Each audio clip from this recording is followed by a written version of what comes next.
একটা কথা আছে না বন্ধুরা, কালো দল্লা সুন্দর আল্লাহ সৃষ্টি করছে, কিন্তু তারপরে আমরা কেন জানি মানুষের প্রতি অহংকার হিংসা করি। এগুলি বাদ দিচ্ছিল আমাদের ভবিষ্যৎ সবার জন্য সুন্দর হবে। কে ধনী কে গরিব সেটা বড় কথা না, আল্লাহর বান্দা সবাই। কে লোলা কে হাতুর কে কি কাজ করে তাতে বড় কথা না, সবাই আল্লাহর বান্দা। যারা ধনী গরিব রিক্সা চালাচ্ছে মানুষ, সবাই আল্লাহর বান্দা। এগুলি আমাদের হিসাব করে চলতে হবে একজন মানুষ হিসাবে।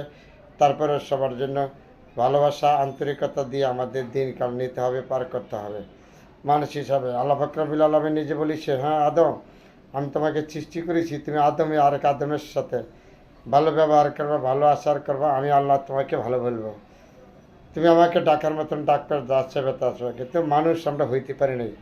হিংসা বিভিন্ন জজরিয়া যখন হয়ে গেছে, আমরা কার ক্ষতি করব, কার মাইরা খাবো, এই আমাদের সমাজের সর্বত্র থেকে বেশি সমস্যা। অহংকার কেন